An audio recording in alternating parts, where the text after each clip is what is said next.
I can't tell the aliens from the animals. So much empty space. 1,000 of my people could live here and hardly even see each other.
Excuse me, Commander Shepard. Could you spare a moment of your time? Commander Shepard, my name is Samesh Bhatia. Forgive the intrusion, but I have nowhere else to turn. It's no trouble. What can I do for you?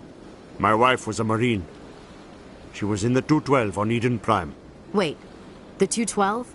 Your wife was serviceman Nirali Bhatia. I'm Gunnery Chief Ashley Williams. I served in her unit. Chief Williams, it is a pleasure. Nirali spoke of you with great respect. I'm so sorry for your loss, Mr. Bhatia. Nirali was a good woman. What can we do for you? I've requested that my wife's body be returned to me for cremation, but the military has refused my request. Why did they refuse your request? There's got to be some reason. I don't know. All I know is that they have declared it impossible for my wife to be returned to me.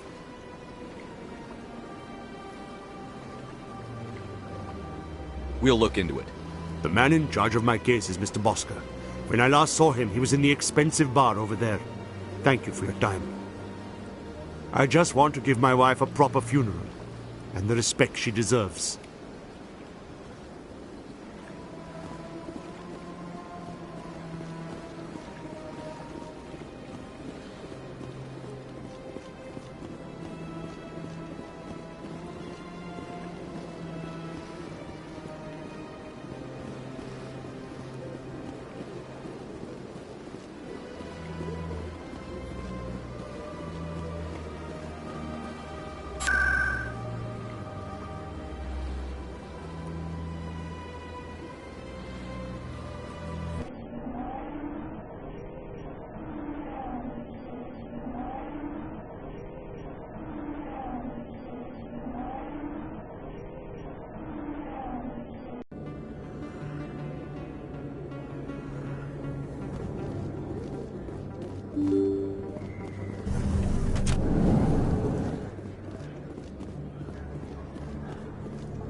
Word on the street is that you've been busy. Congratulations on taking down Fist.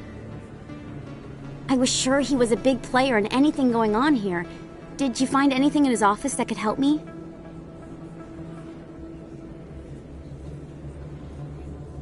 These OSDs might have the information you're looking for.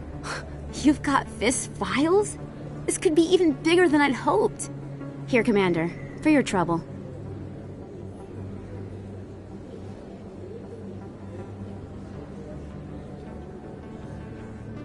People need to hear this story. I'm glad I could help. Thank you, Commander. I'll certainly let you know if I find out anything that helps you. Now, if you'll excuse me, I should go see what's on these discs.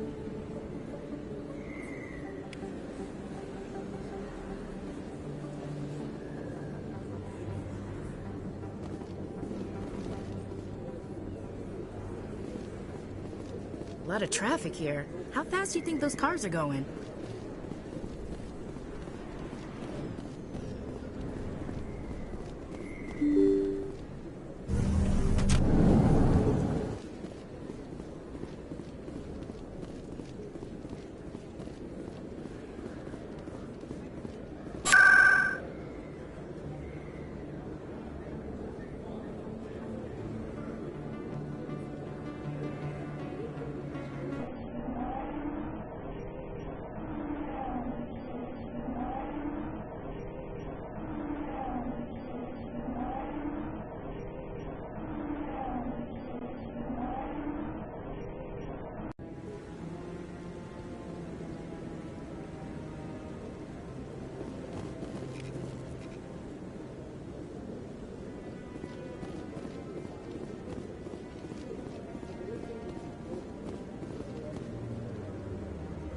Come on.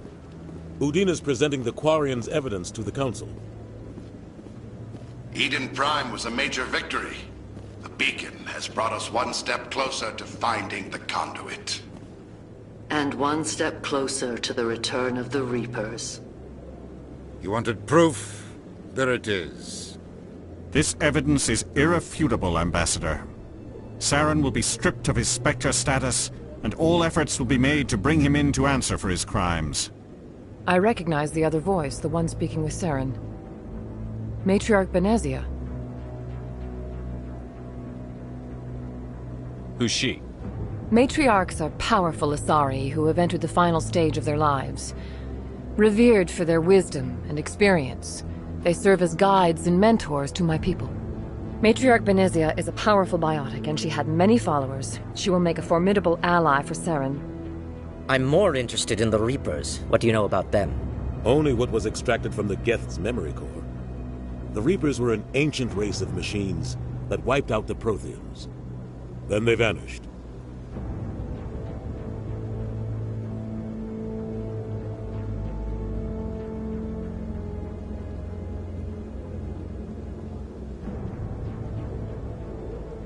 The Geth believe the Reapers are gods, and Saren is the prophet for their return.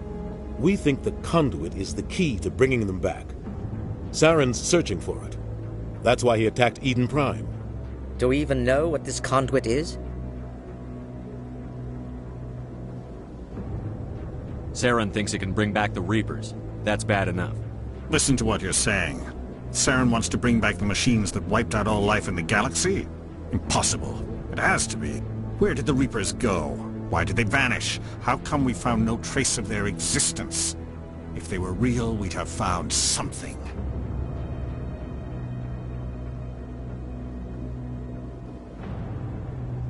I tried to warn you about Saren, and you refused to face the truth. Don't make the same mistake again. This is different. You proved Saren betrayed the Council. We all agree he's using the Geth to search for the conduit, but we don't really know why. The Reapers are obviously just a myth, Commander. A convenient lie to cover Saren's true purpose. A legend he is using to bend the Geth to his will.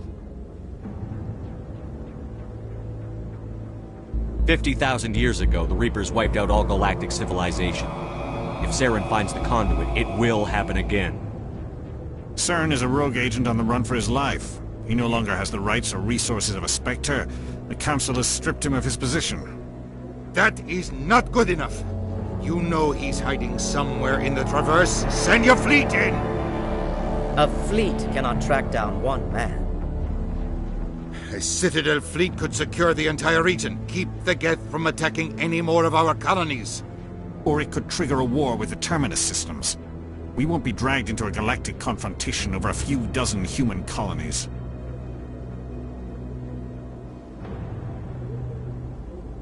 I can take Saren down. The commander's right. There is a way to stop Saren that doesn't require fleets or armies. No! It's too soon. Humanity is not ready for the responsibilities that come with joining the Spectres.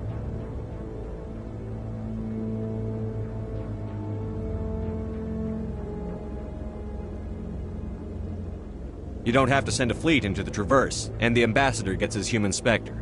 Everybody's happy.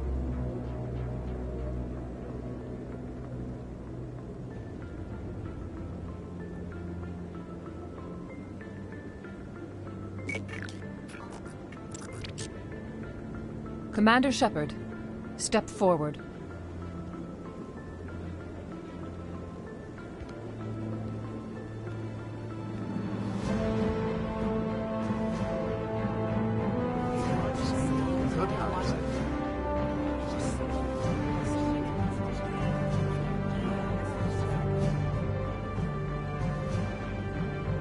It is the decision of the Council that you be granted all the powers and privileges of the Special Tactics and Reconnaissance Branch of the Citadel. Spectres are not trained, but chosen. Individuals forged in the fire of service and battle. Those whose actions elevate them above the rank and file. Spectres are an ideal, a symbol, the embodiment of courage, determination, and self-reliance. They are the right hand of the Council, instruments of our will. Spectres bear a great burden. They are protectors of galactic peace, both our first and last line of defense. The safety of the galaxy is theirs to uphold. You are the first human Spectre, Commander. This is a great accomplishment for you and your entire species.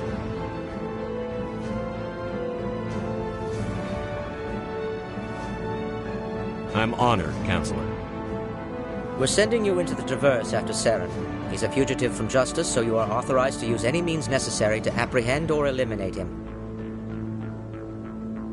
Any idea where to find him? We will forward any relevant files to Ambassador Udina. This meeting of the Council is adjourned.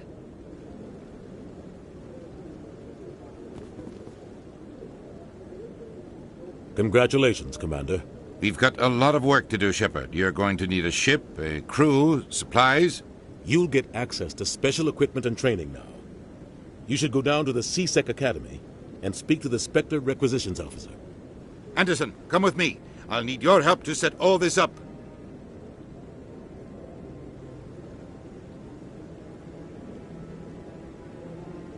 I thought the ambassador would be a little more grateful. He didn't even thank you. Until I find Saren, I haven't done anything. Come on. Right behind you, Commander.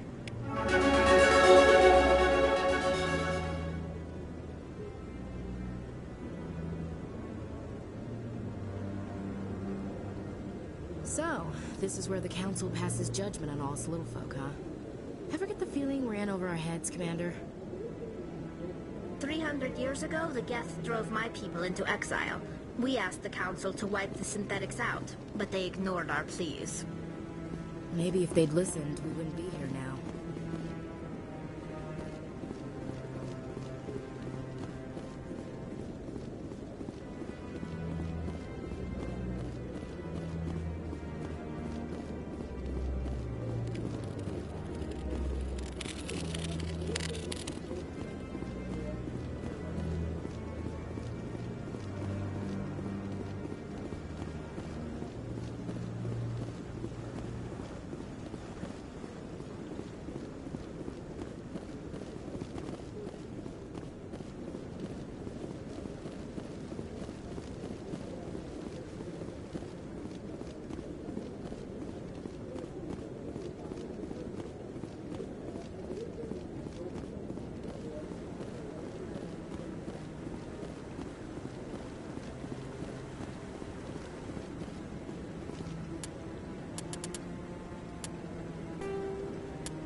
my goodness, you're Commander Shepard. Your activities made for quite a briefing in the diplomatic corps. Is there something I can do to assist you? Yes. A man named Samesh Bhatia is having some trouble claiming his wife's body. Ah, Mr. Bhatia. A good man in an understandably frustrating position. I wish I could help him. Serviceman Nirali Bhatia died on Eden Prime, as Mr. Bhatia no doubt told you. Her wounds are inconsistent with any type of weapon damage we've seen before. That is why her body is being held.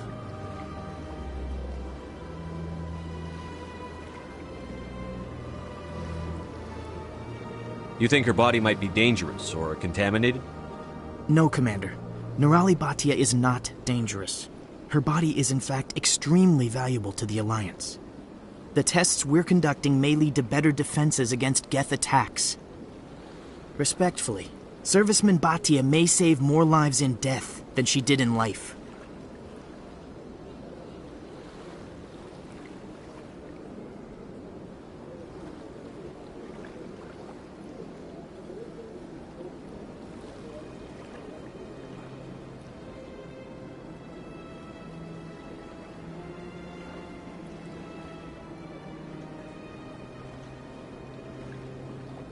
I'll tell Samesh. Next time you cut up a dead soldier, at least tell her husband the truth. That was just the reaction we were hoping to avoid, Commander. But if you think it will help, tell Mr. Bhatia the truth. Perhaps he will understand. Please let me know if you have any other questions. Hello again, Commander. Can I help you?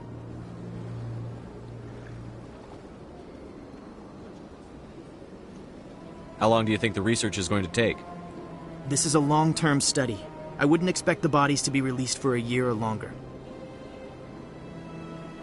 You've got to have a lot of bodies. Can't you release one? Very few bodies had this new type of weapon damage, and very few were in good enough condition to study. Beyond that, Commander, we need as many bodies as we can to get a reasonable sample size. When will this research result in actual new technology? If we're lucky, we'll actually realize usable technology from this study in a few years. Thanks for your help.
Hello, Commander.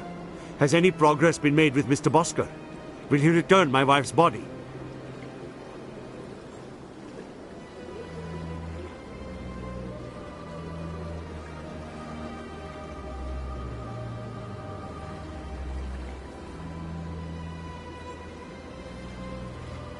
Tell me again what you'd been told about your wife. As I said, I've been told nothing. I don't understand why they won't release her body to me. Where can I find this Mr. Bosker? He was in the expensive bar over there. It's not as simple as I'd hoped. The military needs your wife's body for important tests. Tests? They're holding my wife's body for tests? My wife served the Alliance faithfully. She gave her life for humanity. And this is how they repay her.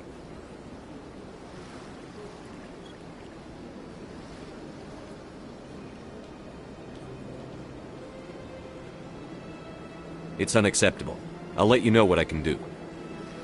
Thank you. Please let me know what can be done.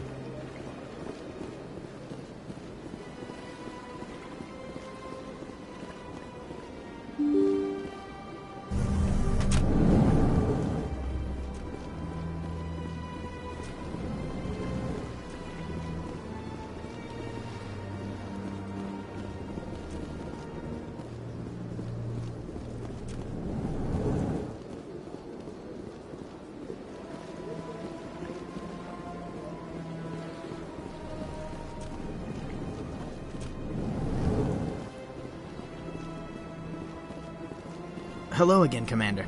Can I help you? I'd like you to reconsider releasing Nirali Baccha's body. I'm sorry, Commander. The needs of the living outweigh the needs of the dead. Studying Nirali Baccha's body could save the lives of countless soldiers. I can't release her.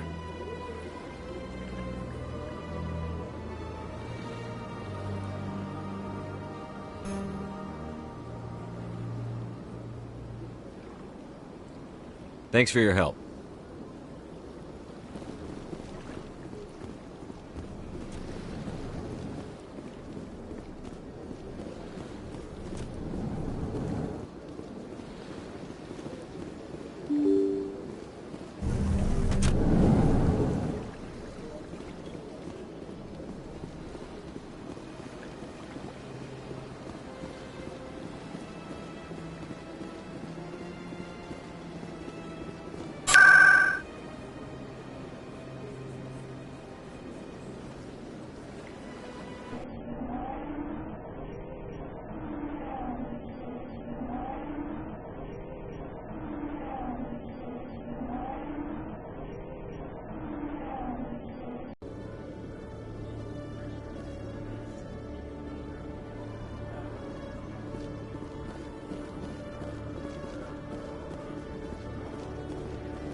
I've heard some humans are angry at the Quarians after the attack on Eden Prime.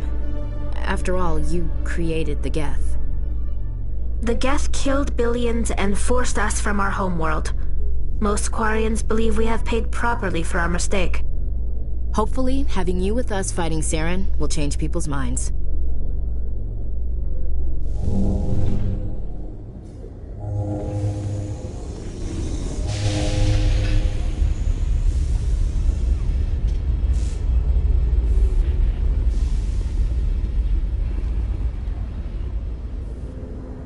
I've got big news for you, Shepard. Captain Anderson is stepping down as commanding officer of the Normandy. The ship is yours now.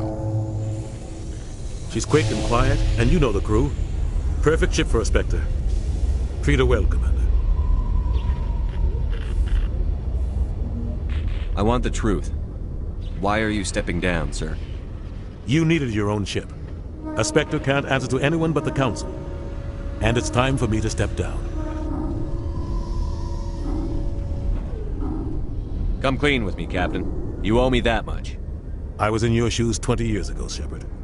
They were considering me for the Spectres.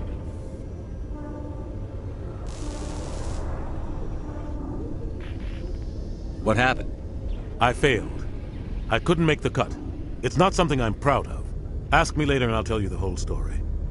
For now, all you need to know is, I was sent on a mission with Saren, and he made sure the Council rejected me.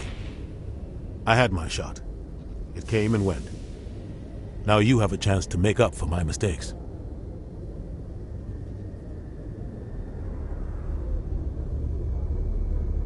What kind of leads do we have? Saren's gone. Don't even try to find him. But we know what he's after. The conduit. He's got his Geth scouring the Traverse looking for clues. We had reports of Geth in the Pharaoh system shortly before our colony there dropped out of contact, and there have been sightings around Noveria. Find out what Saren was after on Pharos and Noveria. Maybe you can figure out where the conduit is before he does. The Reapers are the real threat. I'm with the Council on this one, Shepard. I'm not sure they even exist. But if they do exist, the conduit's the key to bringing them back. Stop Saren from getting the conduit, and we stop the Reapers from returning. Anything else? We have one more lead. Matriarch Benezia, the other voice on that recording. She has a daughter, a scientist who specializes in the Protheans. We don't know if she's involved, but it might be a good idea to try and find her. See what she knows. Her name's Liara, Dr. Liara Tassoni. We have reports she was exploring an archaeological dig on one of the uncharted worlds in the Artemis Tau cluster.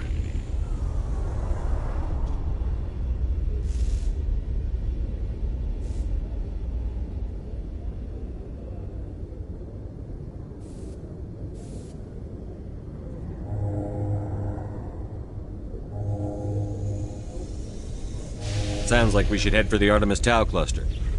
It's your decision, Commander. You're a Spectre now. You don't answer to us. But your actions still reflect on humanity as a whole. You make a mess and I get stuck cleaning it up.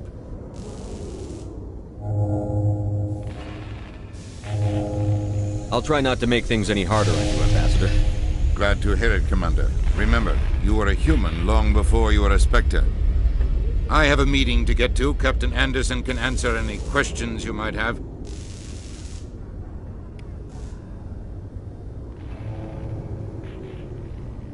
Yes, Commander?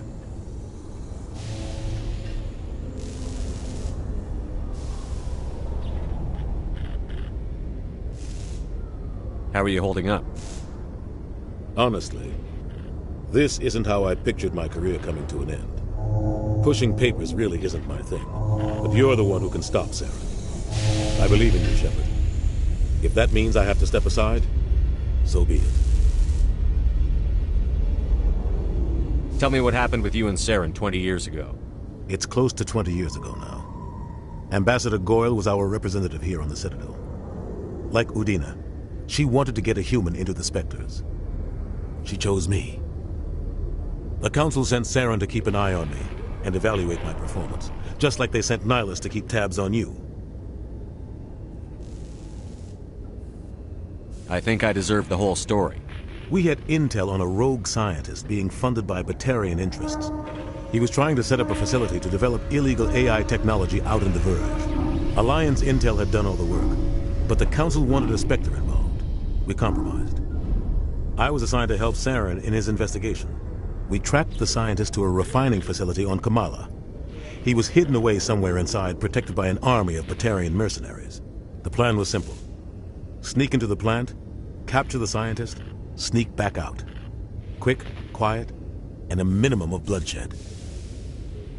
I'm guessing things didn't go as planned. Saren and I split up to cover more ground. Then about halfway through the mission, there was a massive explosion in the refinery core. Officially, it was ruled an accident, but I think Saren detonated it on purpose to draw off the enemy guards.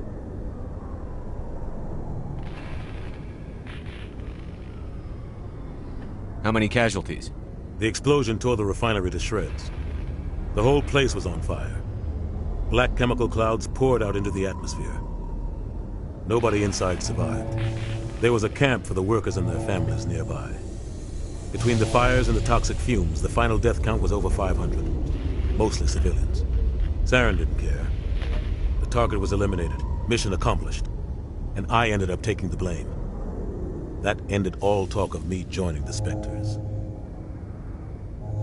Saren caused the explosion. How'd he pin it on you? In his report, Saren accused me of blowing his cover. He said it was my fault the guards were ready for us. He claimed that's why it turned into a massacre. Saren's report was all the proof the Council needed to kill my chances of becoming a Spectre.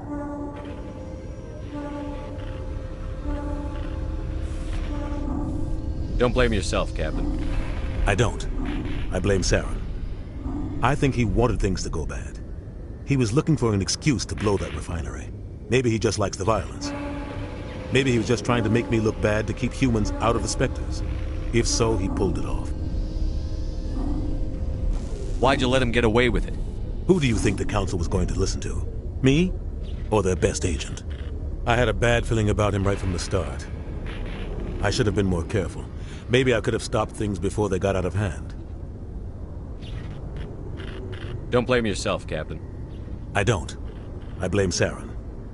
I think he wanted things to go bad. He was looking for an excuse to blow that refinery. Maybe he just likes the violence. Maybe he was just trying to make me look bad to keep humans out of the Spectres. If so, he pulled it off. The only thing I care about is stopping Saren. You're right, Commander. It's no good living in the past. I want to know the truth about you and Saren. I want to know about the mission you were on together all those years ago. We had intel on a rogue scientist being funded by Batarian interests. He was trying to set up a facility to develop illegal AI technology out in the Verge. Alliance intel had done all the work, but the Council wanted a Spectre involved. We compromised. I was assigned to help Saren in his investigation. We tracked the scientist to a refining facility on Kamala. He was hidden away somewhere inside, protected by an army of Batarian mercenaries. The plan was simple. Sneak into the plant, capture the scientist, sneak back out. Quick, quiet, and a minimum of bloodshed. The only thing I care about is stopping Saren. You're right, Commander. It's no good living in the past. What can you tell me about Novaria? Novaria's trouble. Always has been.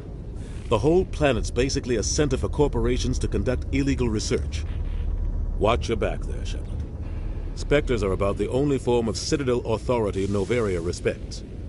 But they aren't popular.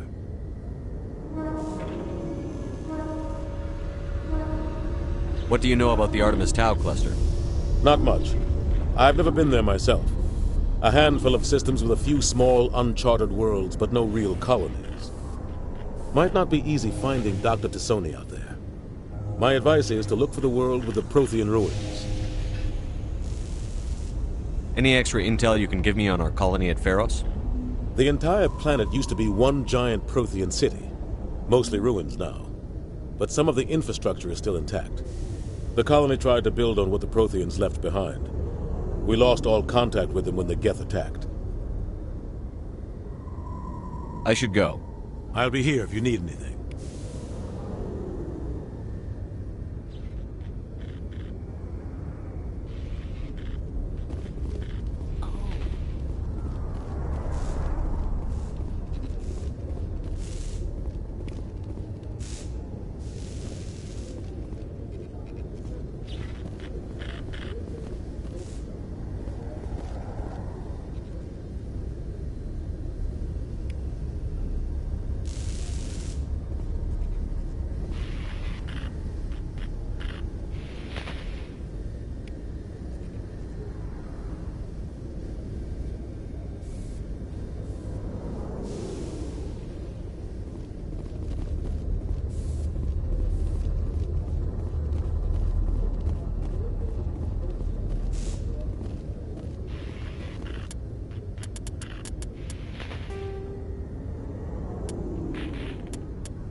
In the early 2160s, the Alliance began aggressive colonization of worlds in the Skyllian Verge, much to the dismay of the Batarians, who had been developing the region for several decades.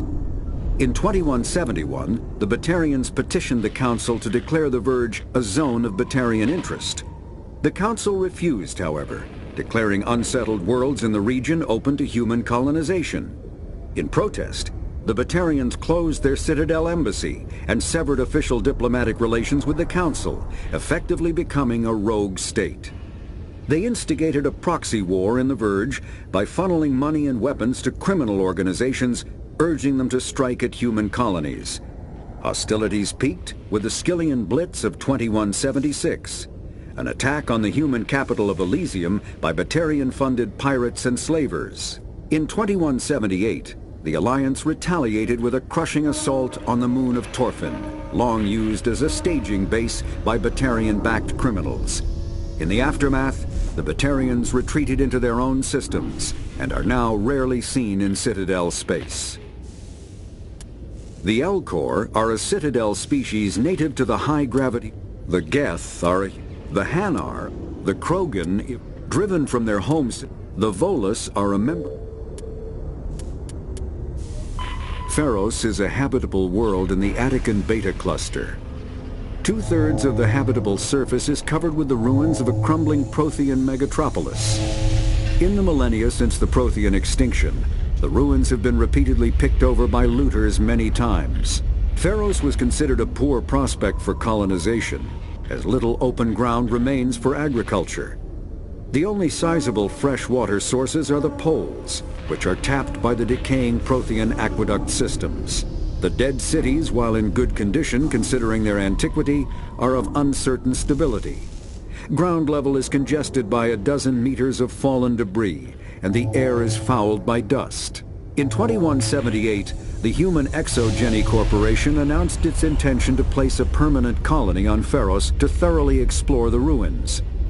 The pioneer settlement was placed on the upper levels of several intact skyscrapers, using the surviving Prothean aqueducts and rooftop hydroponic gardens to support the population.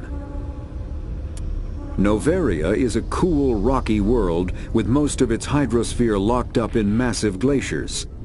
A privately chartered colony world, the planet is owned by the Noveria Development Corporation Holding Company. The NDC is funded by investment capital from 24 high-technology development firms. There are between 200 and 400 billion stars in the galaxy, and less than 1% of them have ever been visited or had their systems properly surveyed. Humanity's early expansion into the Attican Traverse was haphazard, a desperate race to claim habitable planets where populations can be economically settled. Ignored in the wake of this land grab were thousands of less hospitable worlds, each potentially rich with industrial resources. The wealth of entire solar systems lies untapped, waiting for corporate survey teams or independent pioneers to discover and exploit them. However, this is not an easy task. In addition to the environmental hazards, the fact that uncharted worlds are largely ignored makes them popular bases for criminals, revolutionaries, cults, and others who wish to remain unnoticed by galactic society.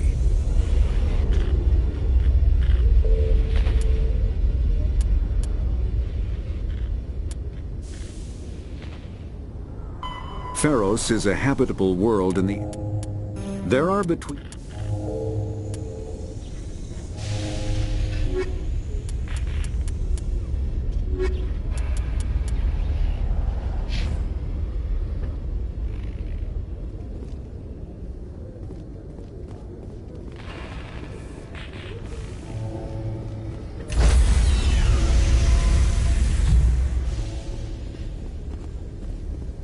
Stand by, shore party.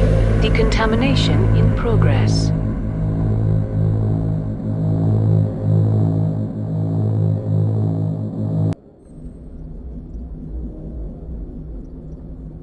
I heard what happened to Captain Anderson.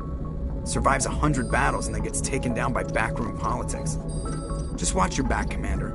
Things go bad on this mission, you're next on their chopping block.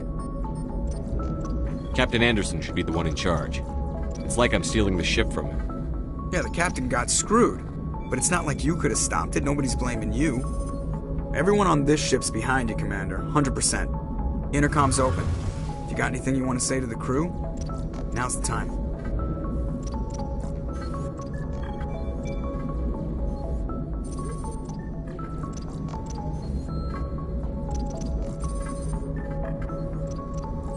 This is Commander Shepard speaking.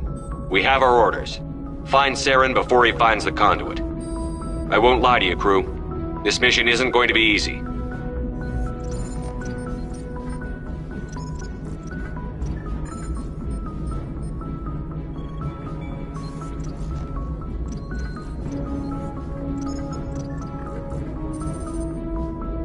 Our enemy knows we're coming. Wherever he searches for the conduit, we'll be there. We will hunt him to the very ends of the galaxy and bring him down.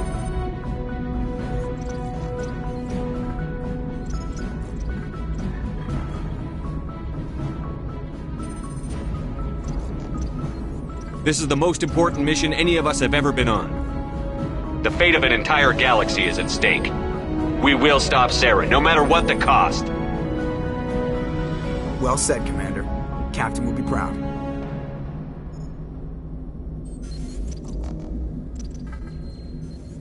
The captain gave up everything so I could have this chance.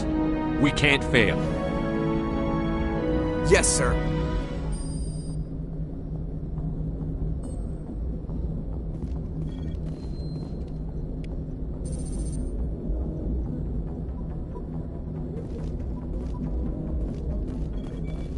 Commander, something you need?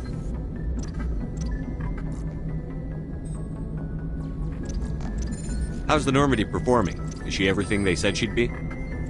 She's the best ship in the fleet, if you've got a pilot who knows how to handle her. Balance isn't what you'd expect. Takes a while to get used to that oversized drive core we got stuffed in the back, and her power can sneak up on you if you're not careful. The Normandy's probably too much ship for your average Alliance pilot, Commander. Lucky for you, I'm anything but average. I like to know my crew. Mind if I ask you a few questions? I can see where this is going. You did a background check on me, didn't you? Well, I'll tell you the same thing I told the captain. You want me as your pilot. I'm not good. I'm not even great. I am the best damn helmsman in the Alliance fleet. Top of my class in flight school, I earned that. All those commendations in my file, I earned every single one. Those weren't given to me as charity for my disease.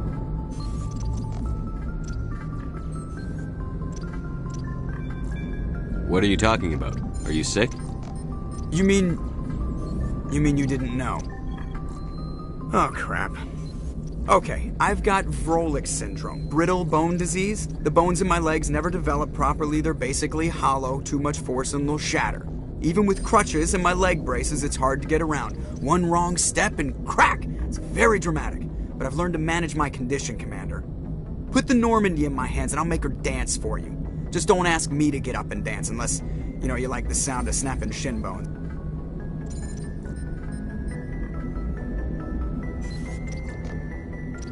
I need to know more about this Vrolik syndrome if I'm putting my ship in your hands. Yeah, of course you do. It's an extremely rare condition. Nobody knows exactly what causes it. Genetic, maybe. It's treatable, but there's no cure. I classify my case as moderate to severe. I was born with over a dozen fractures, hip, thighs, ankles. My bones were already breaking in the womb. 100 years ago, I wouldn't have survived past my first year. Lucky for me, modern medical science has turned me into a productive member of society.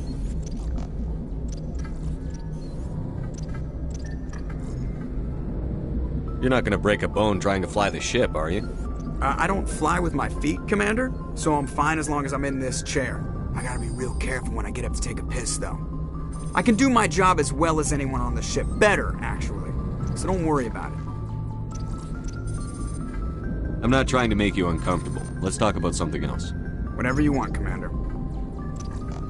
Why does everyone call you Joker?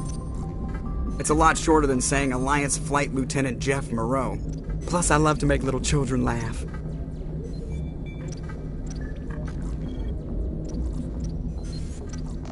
You're dodging the question. Look, I didn't pick the name. One of the instructors in flight school used to bug me about never smiling. She started calling me Joker, and it stuck. Why didn't you ever smile? Hey, I worked my ass off in flight school, Commander. The world's not gonna hand you anything if you go around grinning like an idiot. By the end of the year, I was the best pilot in the academy, even better than the instructors, and everybody knew it. They'd all got their asses kicked by the sickly kid with the creaky little legs. One guess who was smiling at graduation?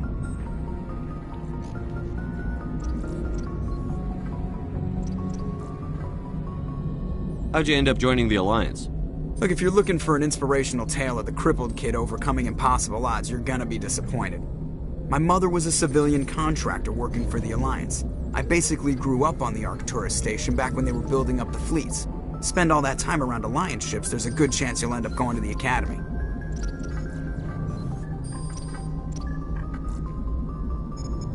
I have to go. All right, see you.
The Citadel is an ancient deep space.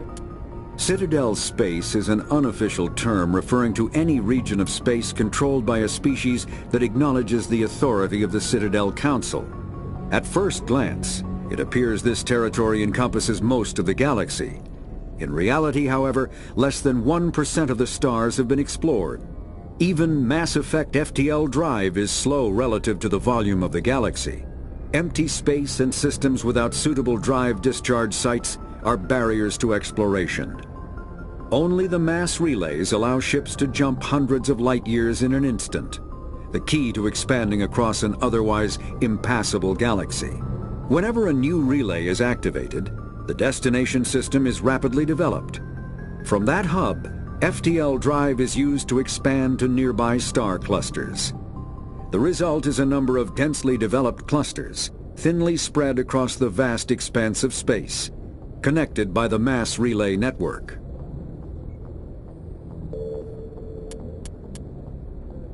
The Normandy is a prototype starship developed by the Human Systems Alliance with the assistance of the Citadel Council.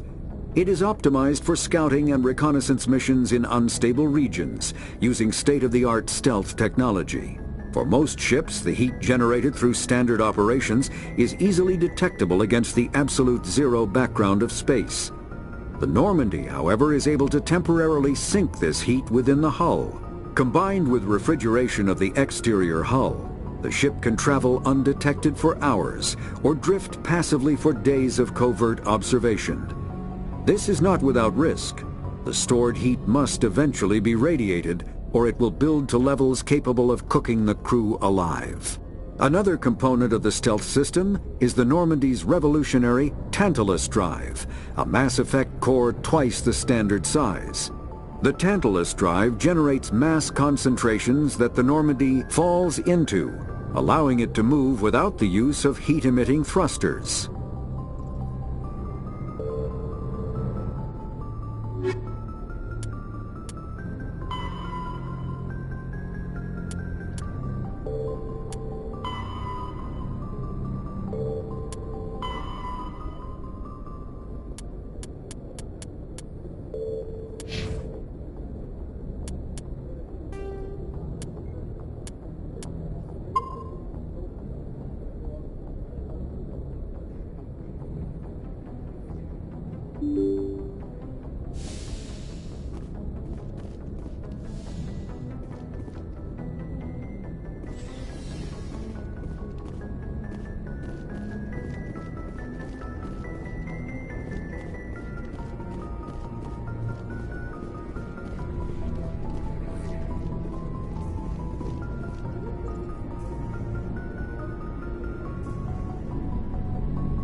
Anything you need, Commander?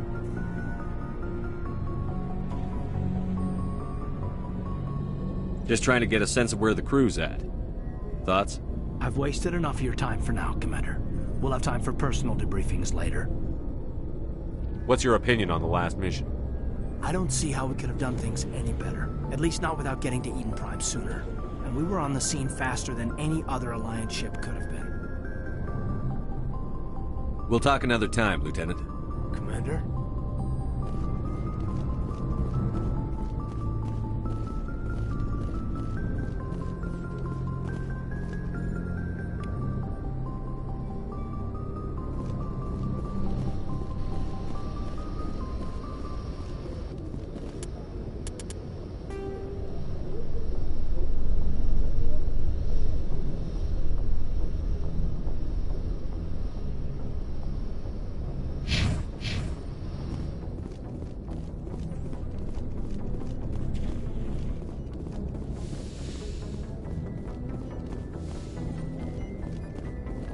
Yes, Commander?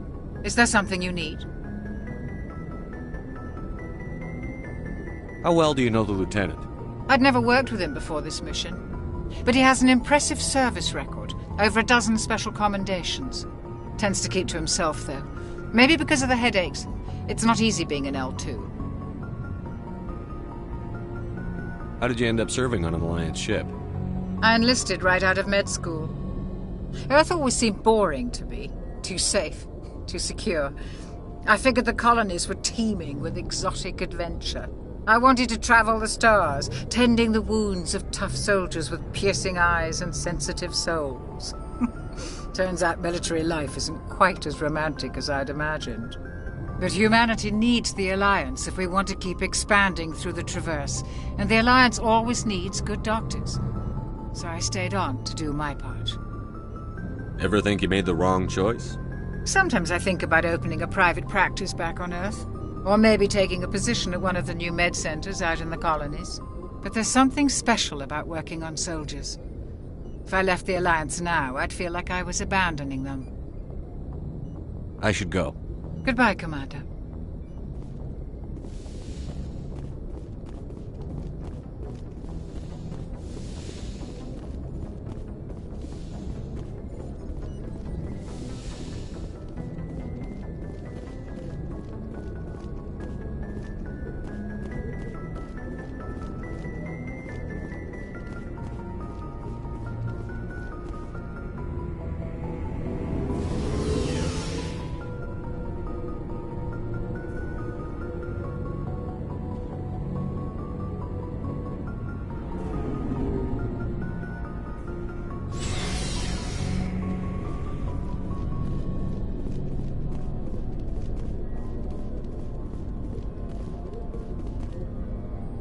Commander?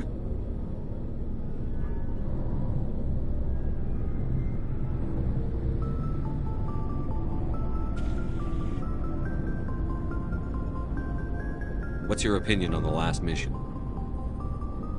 Kinda wish you'd got there sooner, Commander. No offense, I appreciate the rescue. I just wish...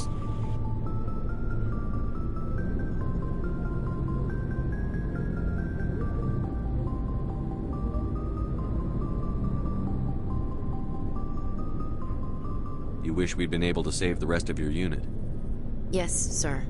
If I had been more alert, we wouldn't have been cut down by an ambush. The Geth are perfect ambushers. They don't move, they don't make noise, they don't even breathe.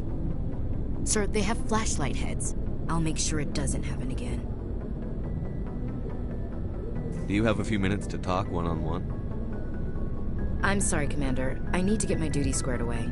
I wouldn't mind talking more later, though. Dismissed, Chief. Sir.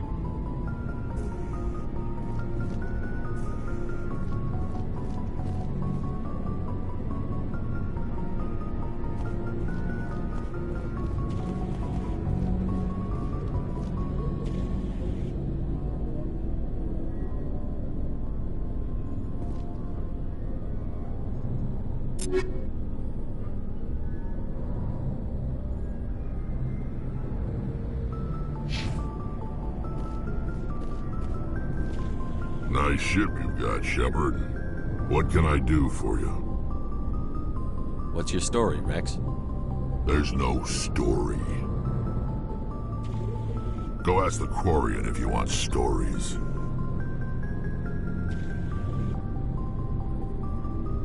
You Krogan live for centuries. Don't tell me you haven't had a few interesting adventures. Well, there was this one time the Turians almost wiped out our entire race. That was fun. I heard about that. You know, they almost did the same to us. It's not the same. It seems pretty much the same to me. So your people were infected with a genetic mutation? An infection that makes only a few in 1,000 children survive birth? And I suppose it's destroying your entire species? I suppose it isn't all the same.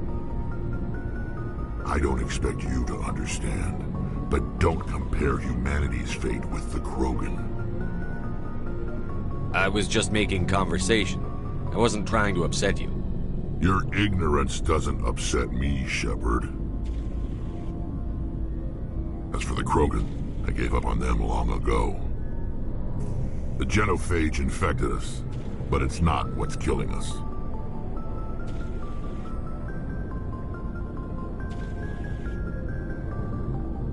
What can you tell me about the genophage?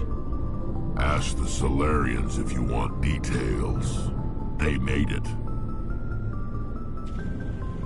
All I know, it makes breeding nearly impossible. Thousands die in stillbirth, and most never get that far. Every Krogan is infected, every one. And no one's rushing to find a cure. Why don't the Krogan try to find a cure? When was the last time you saw a Krogan scientist? You ask a Krogan, would he rather find a cure for the genophage or fight for credits?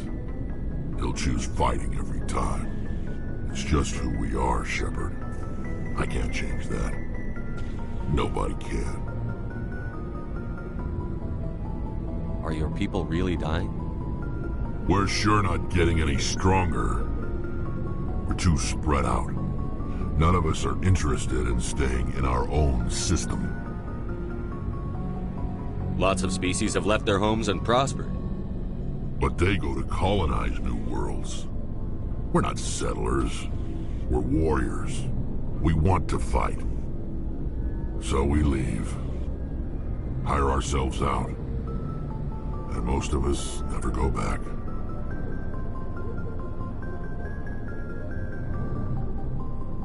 So long, Rex. Shepard.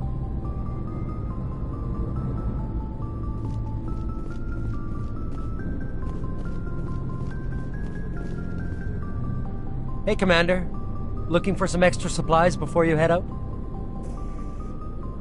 What have you got? Whatever you want. Armor, weapons, mods. It's not standard Alliance issue, but that's not necessarily a bad thing. Well, as long as you don't mind paying for it. Why should I pay you for my weapons and armor? My stuff doesn't come from the Alliance. I have to purchase it myself, and it's not cheap. Hell, the licenses alone have set me back more than I'd like. But no licenses, no goods. Without the goods, I'm out of a job. What are licenses? Why do you need them? Manufacturers sell licenses. Each license allows me to buy and sell a certain brand of products.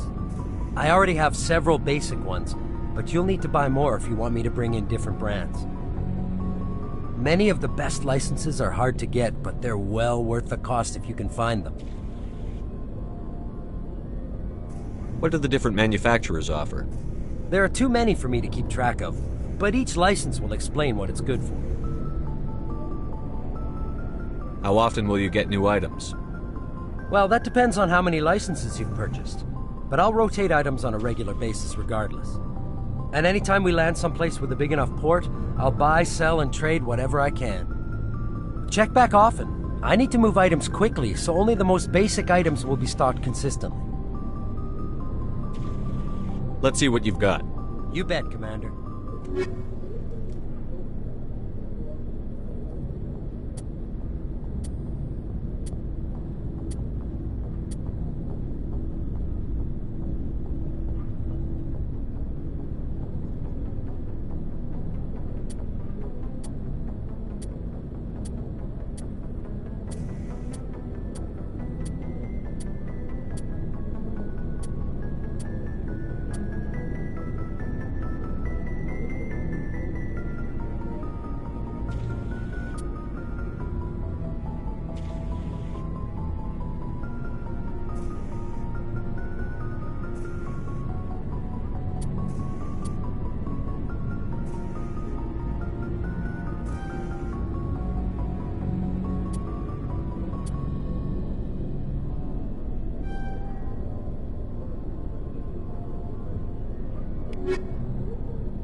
Thanks for bringing me on board, Commander.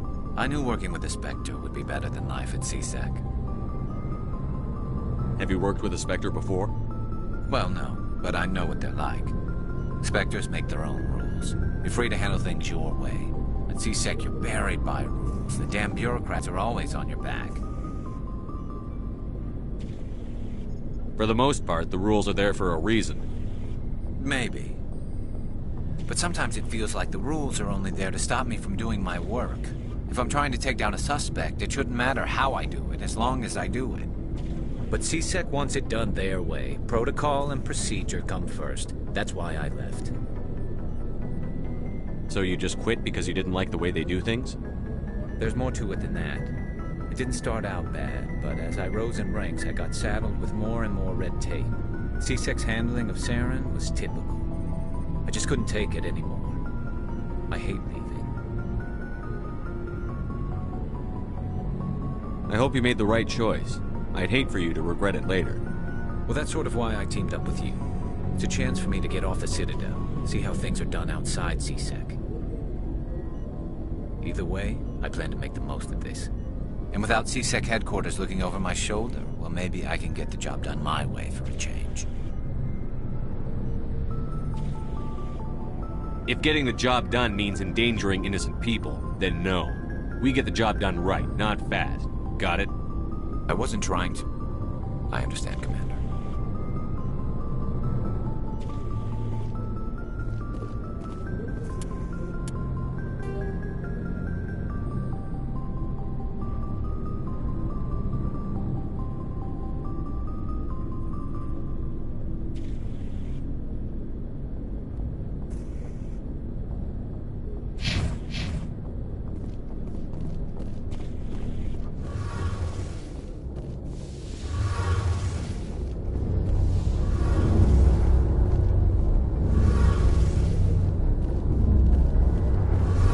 Your ship's amazing, Shepard.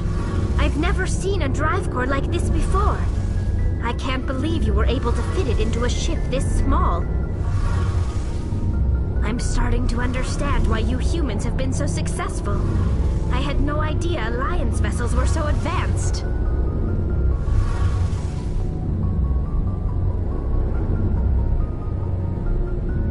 The Normandy's a prototype. Cutting-edge technology. A month ago, I was patching a makeshift fuel line into a converted tug ship in the flotilla. Now, I'm sitting on board one of the most advanced vessels in Citadel space. I have to thank you again for bringing me along. Traveling on a vessel like this is a dream come true for me. I had no idea you found ship technology so interesting. It comes with being a Quarian. The migrant fleet is the key to the survival of my people. Ships are our most valuable resource. But we don't have anything like this. We make do with cast-offs and second-hand equipment. We just try to keep them running for as long as we can. Some of the fleet's larger vessels date all the way back to our original flight from the Geth. I can't believe your fleet's still using ships that are 3 centuries old. They're constantly being repaired, modified, and refitted. They aren't pretty, but they work. Mostly. We've tried to make ourselves as independent as possible on the flotilla. Grow our own food, mine, and process our own fuel. But some things we just can't make on our own. A patch to maintain the hull integrity requires raw materials we just don't have. That's why our pilgrimages are so important. I want to know more about the pilgrimage. When my people reach maturity, we leave our birth ships and seek acceptance with a new crew. It's necessary to maintain genetic diversity among the fleet. But no ship wants to accept someone who will be a burden on them. So, to prove our worth, we embark on a pilgrimage. We set out alone, leaving the flotilla and our families behind us. We only return once we have found something of value we can bring back to the fleet. This is presented as a gift to the captain of the respective ship we wish to join. If the gift is accepted, we are welcomed into the crew.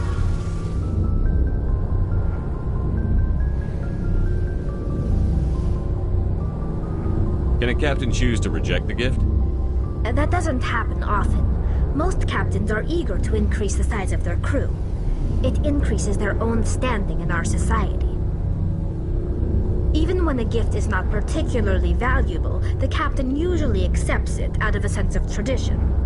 However, there is a stigma to presenting a substandard gift. It's not the best way to make a good impression on a new community. Most pilgrims don't return until they find something worthwhile. can't believe they just send you off alone. It's not like they just cast us out. Before we leave, we are given lessons in how to survive outside the flotilla, and given gifts to help us on our journey. We also receive implants to fight off sickness and disease. Generations of living in an isolated and highly controlled environment have left our immune systems weaker than most. By the time we leave the fleet, we are well equipped for the pilgrimage. This is a rite of passage for all Quarians. If it were dangerous, our numbers would suffer. Virtually every pilgrimage ends with a triumphant return and the ritual presentation of the gift to one of the fleet's captains. I want to talk about something else. Like what? I want to know more about the Geth. I doubt I can tell you anything you don't already know. It's been almost 3 centuries since they drove my people into exile. All I know is the story of their origins. What they were when we created them, and how they turned on us. Interesting. The Geth were originally created to serve as an automated manual labor force. Initially, their intelligence was as limited as any VI. Over time, we made small modifications to their programming to allow them to perform more varied and complex tasks, bringing them closer and closer to true AI status.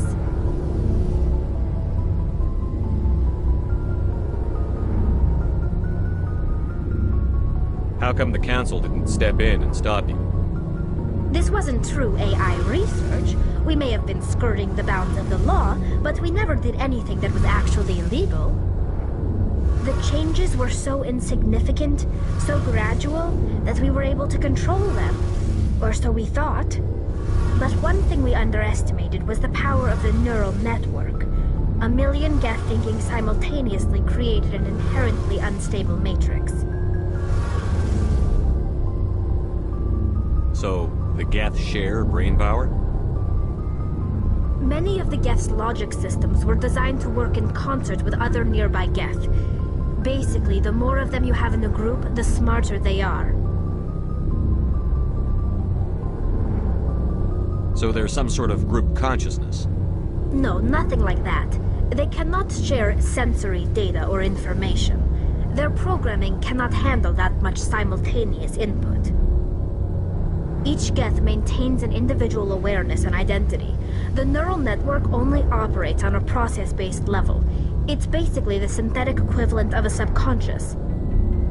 But when they're in close proximity, they can coordinate low-level functional processes, freeing up more capacity for original or independent thought. What made them rebel? As we built more and more Geth, their effective intelligence became more sophisticated, more abstract. One day, a Geth began to ask its Quarian overseer questions about the nature of its existence. Am I alive? Why am I here? What is my purpose? As you can imagine, this caused a near panic among my people.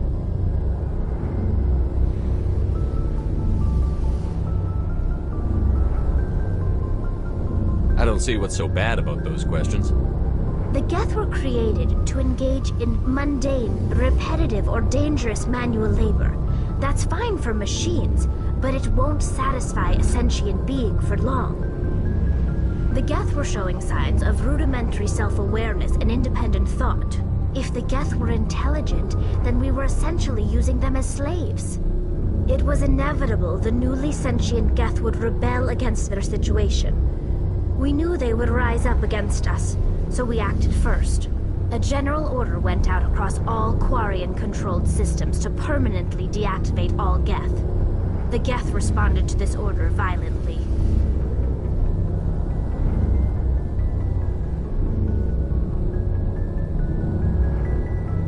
You can't blame them for fighting for their survival.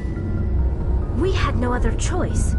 The Geth were already on the verge of revolution. By acting quickly, we had a chance to end the war before it began. The hope was that most of the Geth would still be little more than machines, incapable of organized resistance. But they had progressed much further than anyone anticipated. The war was long and bloody. Millions upon millions of Quarians died at their hands. In the end, we were forced to flee our own homeworld. We feared the Geth would pursue us, but they never came beyond the Veil. Now we drift through space, exiled, searching for a way to reclaim what was once ours.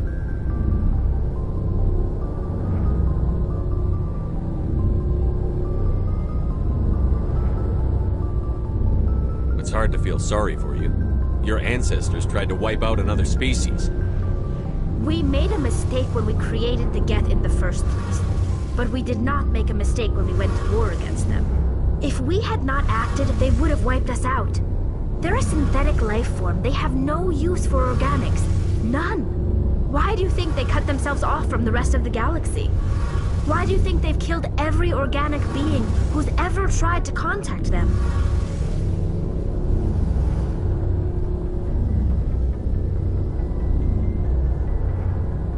You make a good point. I'm sorry. I didn't mean to get so worked up. Most Quarians tend to have pretty strong opinions about the Geth. Tell me about your people. Our lives aren't easy. Resources are scarce, and we are constantly on the move. Everything we do must in some way contribute to the continuation of the migrant fleet. There are 17 million Quarians in the flotilla, and each of us relies on the others for survival. The bonds among my people are strong. Unfortunately, we have had to surrender many of the freedoms and civil liberties other species take for granted. What kind of freedoms? Well, it's illegal for parents to have more than one child. If our population grows too much, it would strain our resources to their breaking point. Of course, we also can't allow our numbers to become too few. If our population is in decline, the rule against single births is temporarily repealed. In extreme cases of population decline, incentives are even offered to encourage multiple births, though the Conclave hasn't had to take such measures in nearly a century. That's your government. The Conclave is our civilian branch of government. Each ship can elect a representative to serve on the Conclave and make decisions that affect the fleet as a whole. On matters that affect an individual ship, however, the captain has the final say. It's a tradition that dates back to the early days, when the fleet was governed by martial law. Fortunately, most captains nowadays are smart enough to have an elected council from their crew to give them advice and guidance. So the ultimate power rests with elected officials. In practice, the Conclave and the respective council for each ship tend to set the rules that govern our daily lives. But in theory, we are still under military jurisdiction. The 5 top-ranking military officials in the fleet serve on the Admiralty Board. These 5 have the power to overrule any decision by the Conclave in case of emergency. To do so requires unanimous agreement among the Admiralty, and they can only do this once. After that, the entire board must resign their posts. It's a safeguard that served us well.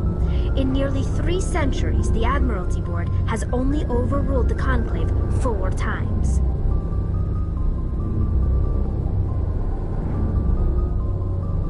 I should go. See you later.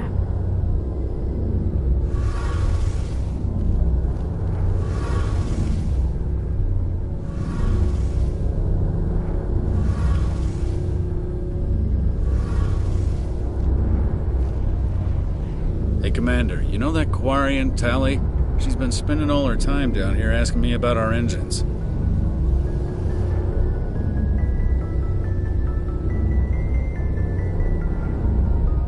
I'll tell her to leave you alone. What? No, she's amazing. I wish my guys were half as smart as she is. Give her a month on board and she'll know more about our engines than I do. She's got a real knack for technology, that one. I can see why you wanted her to come along. I figured she'd be a real asset to the team. You got an eye for talent, Commander, but I'm guessing that's not why you came down here.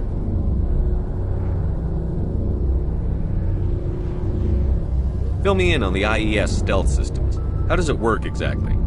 You can't hide a ship out in space. They emit too much heat and radiation, too easy for sensors to pick them up, unless you find a way to capture those emissions. So our stealth systems trap the energy we give off in storage sinks built into the ship itself. No emissions to give away our location. Eventually the sinks have to be vented. More than a few hours silent running and they overheat. Cook us inside our own hull. There's no way for anyone to detect us? A visual scan can still pick us up. Anyone looking out a window can see us plain as day. But you have to be pretty close to get an actual visual out in space. Most vessels rely on scanners. As long as the stealth systems are engaged, they can't see us. Not unless we accelerate to FTL speeds. Why doesn't it work with faster-than-light travel? Cranking up the FTL blue shifts our emissions, pushes them into frequencies too high to capture in the sinks. As soon as we make the jump, it's like setting off a flare. Sensors can pick up our location whenever we enter or exit FTL flight, but for short-range missions, our stealth systems are amazing, and we've got the only one. I want to know more about the Normandy. She's the best ship I've ever served on, probably the fastest vessel ever designed. She's the only one using the new Tantalus drive core. What's so special about the Tantalus drive core? Proportionally, it's about twice the size of any other vessel. Not only are we faster, we can run at FTL speeds longer before we have to discharge the core. Where else have you served, Adams? If you name a class of Alliance ship, I've probably served on it. Everything from dreadnoughts and carriers right down to frigates like the Normandy. My last assignment was on the Tokyo, only a cruiser, but she was a good ship. Couldn't hold a candle to the Normandy, though.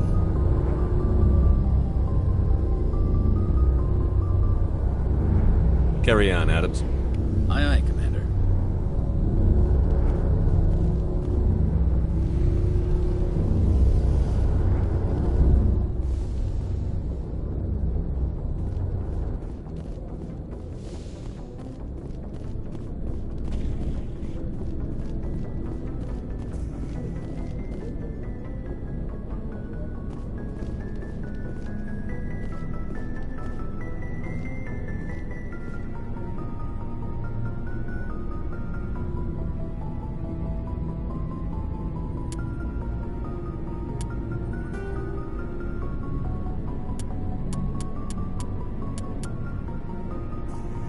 Faster-than-light drives use element zero cores to reduce the mass of the ship, allowing higher rates of acceleration.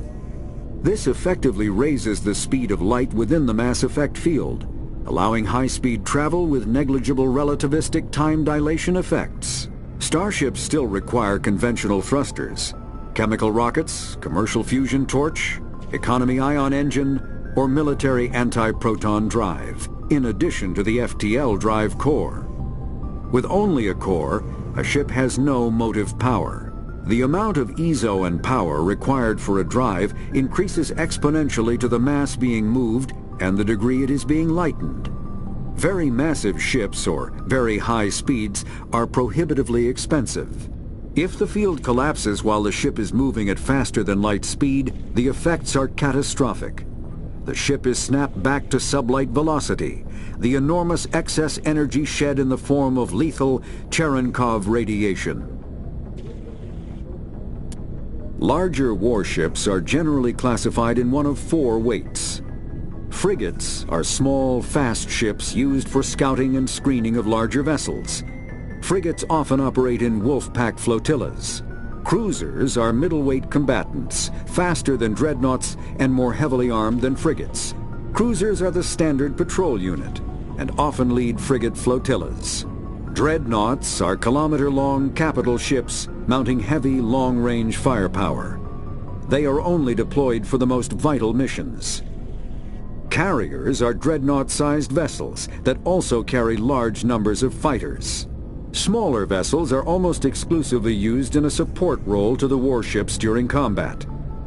Fighters are one-man craft used to perform close-range attacks on enemy ships. Interceptors are one-man craft optimized for destroying opposing fighters.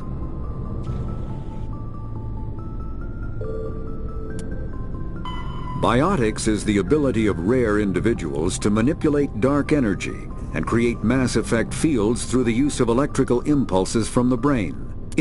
An artificial intelligence is a self-aware computing system capable of learning and independent decision-making. Creation of a conscious AI requires adaptive code, a slow, expensive education, and a specialized quantum computer called a blue box. An AI cannot be transmitted across a communication channel or computer network. Without its blue box, an AI is no more than data files. Loading these files into a new blue box will create a new personality, as variations in the quantum hardware and runtime results create unpredictable variations. The Geth serve as a cautionary tale against the dangers of rogue AI, and in Citadel space they are technically illegal. Advocacy groups argue, however, that an AI is a living, conscious entity, deserving the same rights as organics. They argue that continued use of the term artificial is institutionalized racism on the part of organic life. The term synthetic is considered the politically correct alternative. When subjected to an electrical current, the rare material dubbed Element Zero, or EZO, emits a dark energy field that raises or lowers the mass of all objects within it. This mass effect is used in countless ways, from generating artificial gravity to manufacturing high-strength construction materials. It is most prominently used to enable faster-than-light space travel. EZO is generated when solid matter, such as a planet, is affected by the energy of a star going supernova. The material is common in the asteroid debris that orbits neutron stars and pulsars. These are dangerous places to mine, requiring extensive use of robotics, telepresence, and shielding to survive the incredible radiation from the dead star. Only a few major corporations can afford the setup costs required to work these primary sources.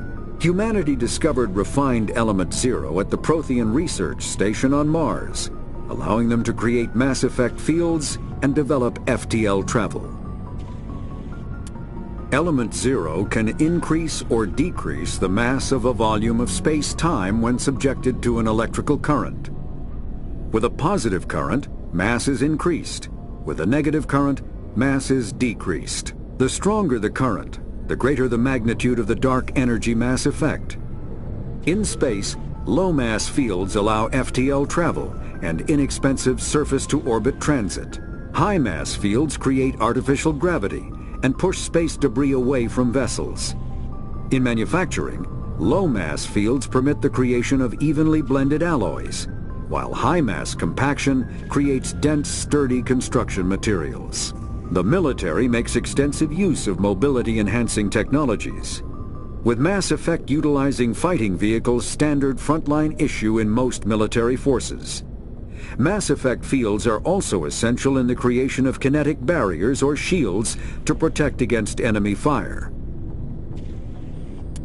Omni-tools are handheld devices that combine a computer microframe, sensor analysis pack, and manufacturing fabricator. Versatile and reliable, an Omni-tool can be used to analyze and adjust the functionality of most standard equipment, including weapons and armor, from a distance. The fabrication module can rapidly assemble small three-dimensional objects from common reusable industrial plastics, ceramics, and light alloys. This allows for field repairs and modifications to most standard items, as well as the reuse of salvaged equipment. Omni-tools are standard issue for soldiers and first-in colonists.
If anyone has to take over for Captain Anderson, I'm glad it's you.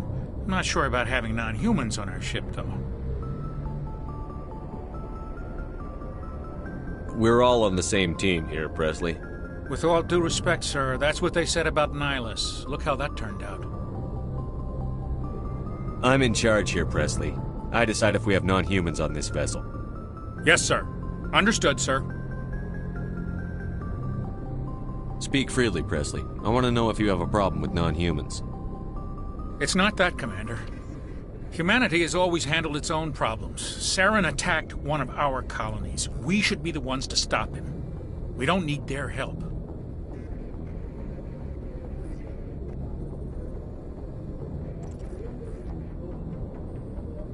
Some people think asking for help is a sign of weakness.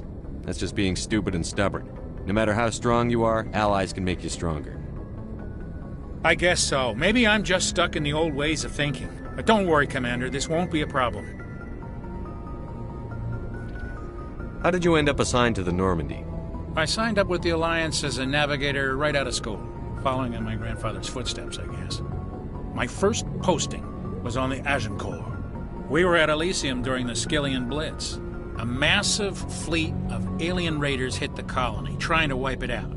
They had the numbers, but their ships were no match for an Alliance frigate. It was a slaughter. We couldn't even keep track of how many ships they lost. How'd you end up on the Normandy? I got my officer's commission after Elysium. Must have made an impression on the right people. Captain asked for me when he was picking his crew. Carry on, Presley. Yes, sir.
message coming in, Commander.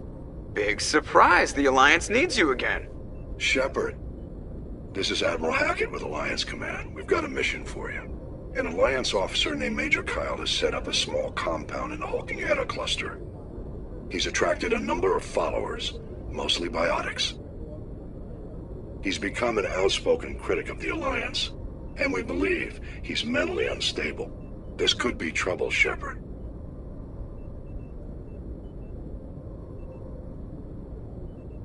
What kind of proof do you have that the Major is dangerous? 3 days ago, we sent 2 Alliance representatives to meet with him at his compound. They've disappeared. We believe Kyle and his followers killed them. That compound is a cult, Shepard. They call him Father Kyle now. He set himself up as some kind of religious leader.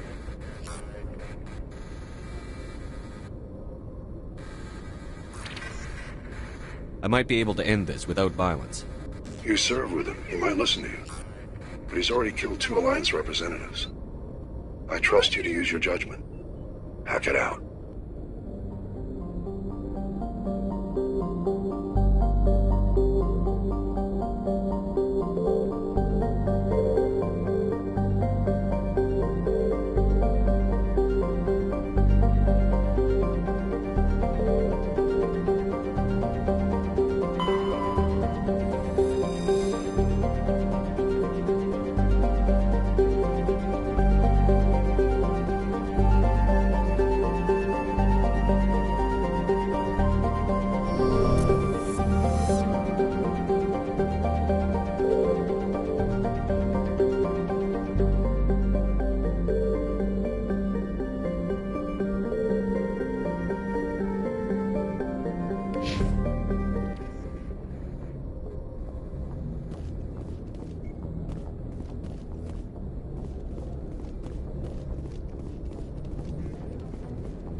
Commander, something you need? I have to go. All right, see you.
think we're good, Commander.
This is a private sanctuary. Outsiders are not welcome here.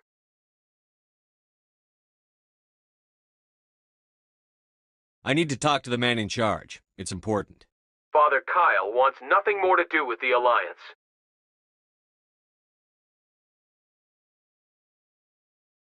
I want this to end peacefully. If he doesn't see me, people could get hurt. We won't let you take Father Kyle away. He protects us. We need him. One way or another, I'll find a way in. Father Kyle told us that the Alliance wouldn't let us live in peace. This is your last warning. Go away or we will defend ourselves. Father Kyle told us that the Alliance wouldn't let us live in peace. This is your last warning. Go away or we will defend ourselves.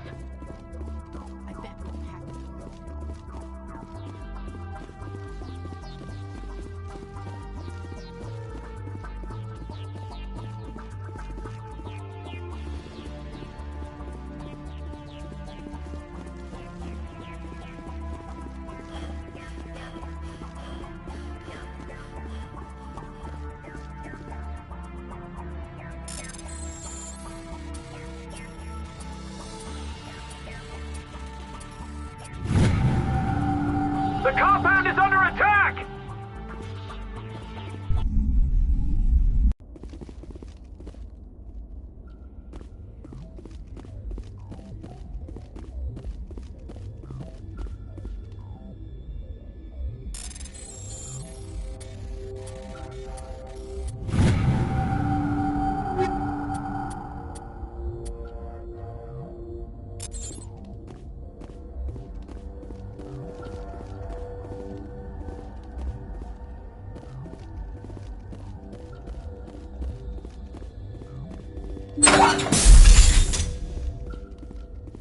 Go, go, go!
Think we're good, Commander?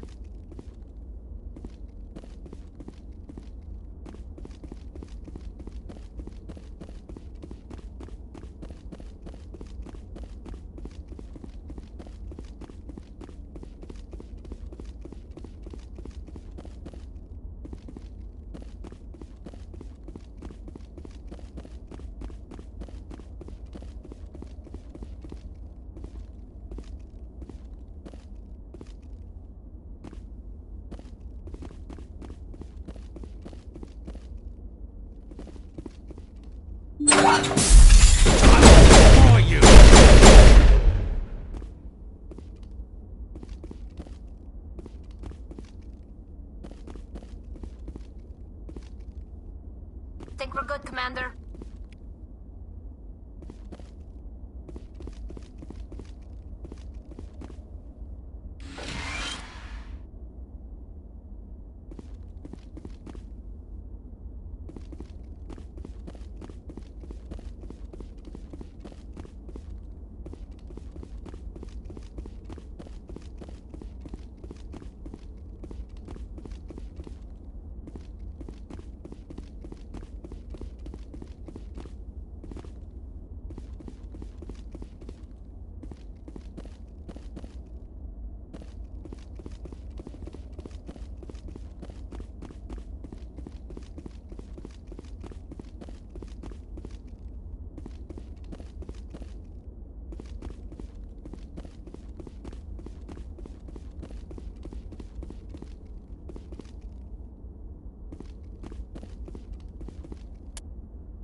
Message coming in. Patching it through. I've received some information I thought you'd want to see, Commander. Someone is killing former Alliance scientists. There have been 4 deaths in the past month.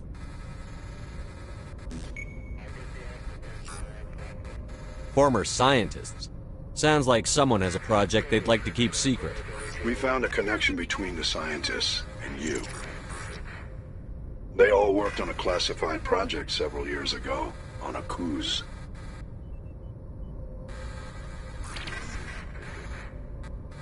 A cruise? I lost my whole unit there.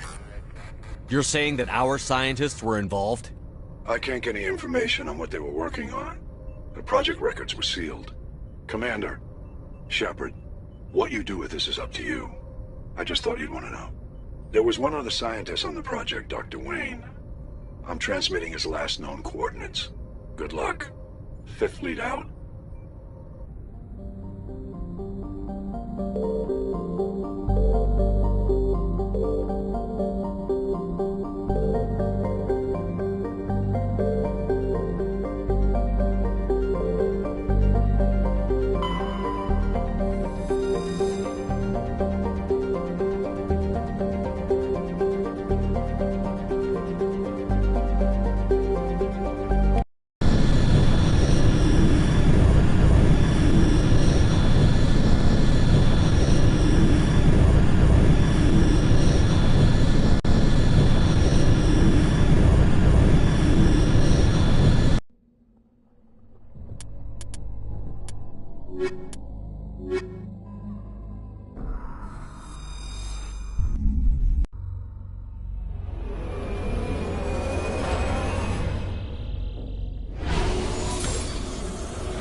back!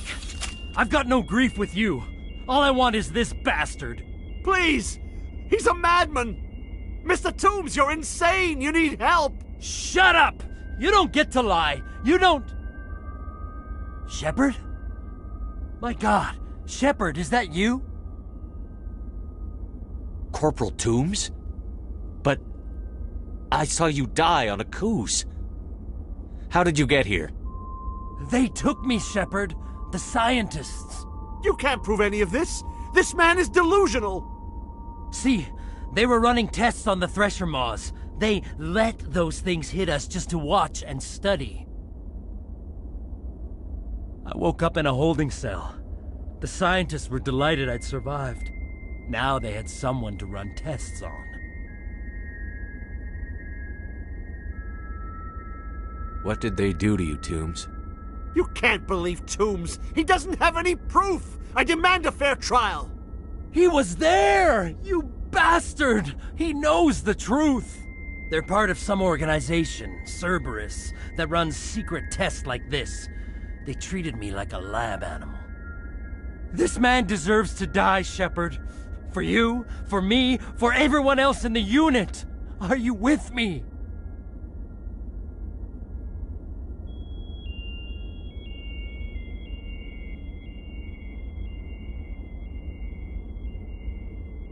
Toombs, it doesn't have to be like this. This isn't the only way.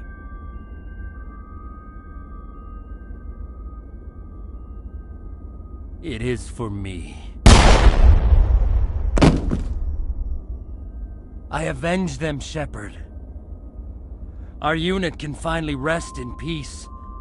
I can finally let go. The vids say that you were the sole survivor of what happened at Akuz. Who am I to argue?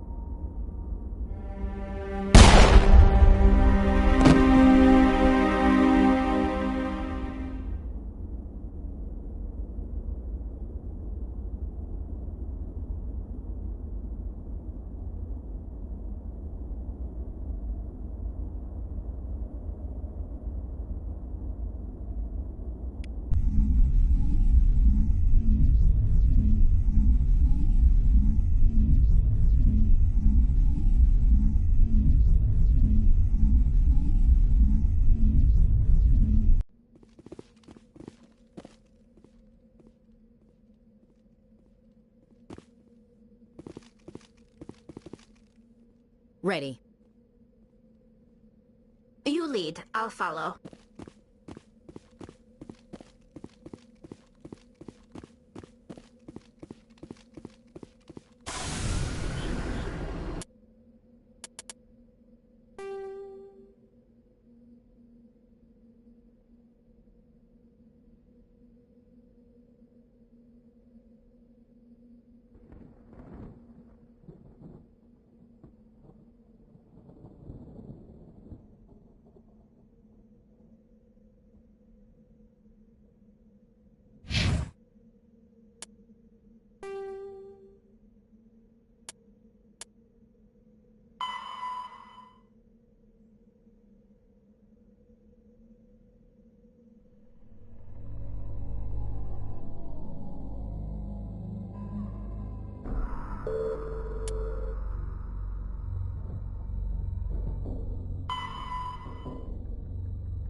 After the Geth secure a location, they round up and impale dead and living bodies on mechanical spikes.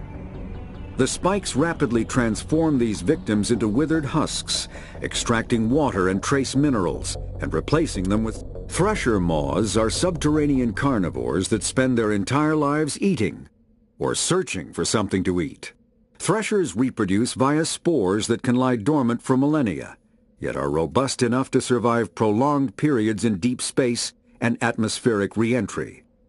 As a result, thresher spores appear on many worlds, spread by previous generations of space travelers. The body of a thresher never entirely leaves the ground. Only the head and tentacles erupt from the earth to attack. In addition to physical attacks, threshers have the ability to project toxic chemicals and emit bursts of infrasound as a shockwave weapon. The Alliance first encountered threshers on the colony of Akuz in 2177. After contact was lost with the Pioneer team, Marine units were deployed to investigate. The shore parties were set upon by hungry threshers, and nearly the entire assault force was killed. Alliance forces recommend engaging threshers with vehicle-mounted heavy weapons.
Message coming in.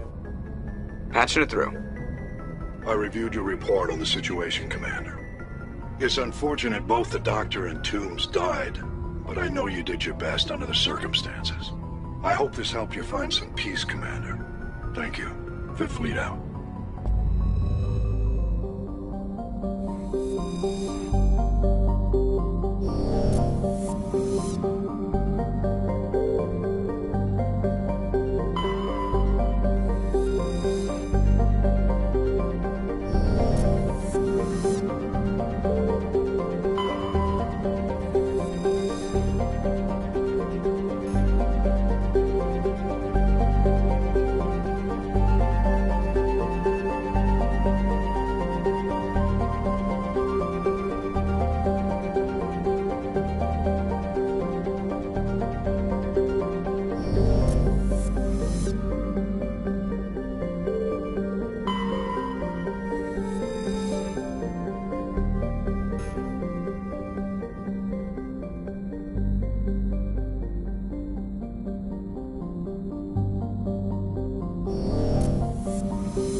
Message coming in from the brass at Arcturus.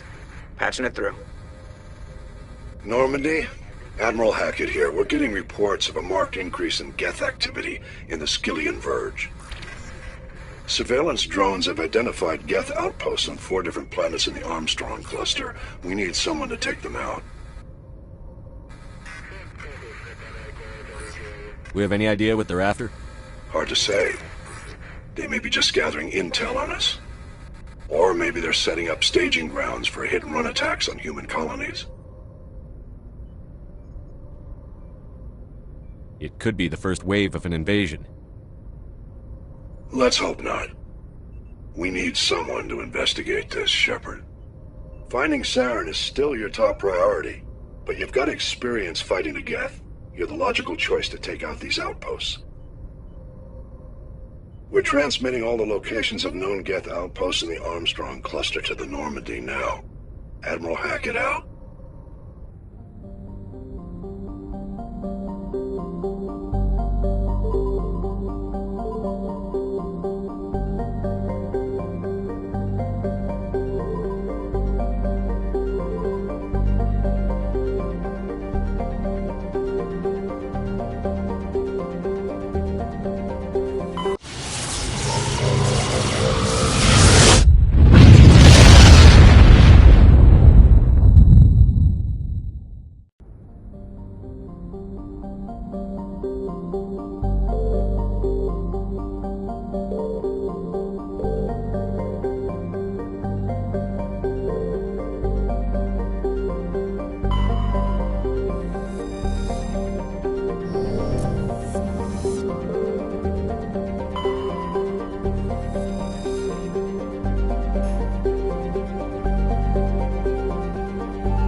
Ready.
Commander, something you need?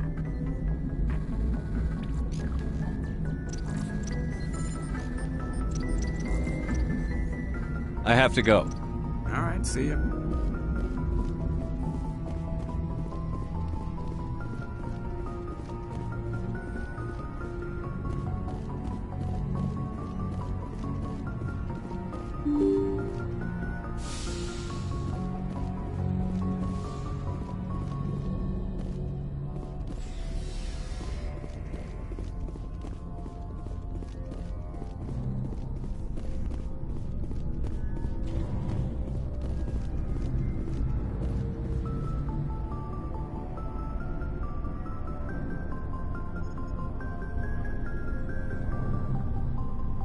Anything you need, Commander? Just trying to get a sense of where the crew's at. Thoughts? I've wasted enough of your time for now, Commander. We'll have time for personal debriefings later. We'll talk another time, Lieutenant. Commander?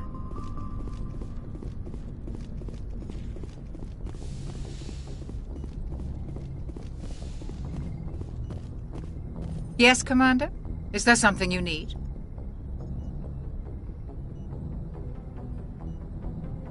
I should go. Goodbye, Commander.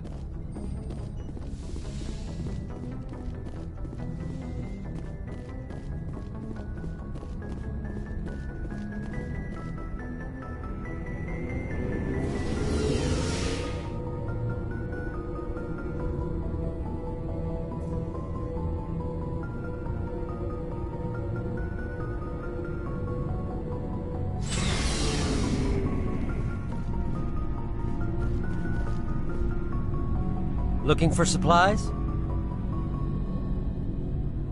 Let's see what you've got. You bet, Commander.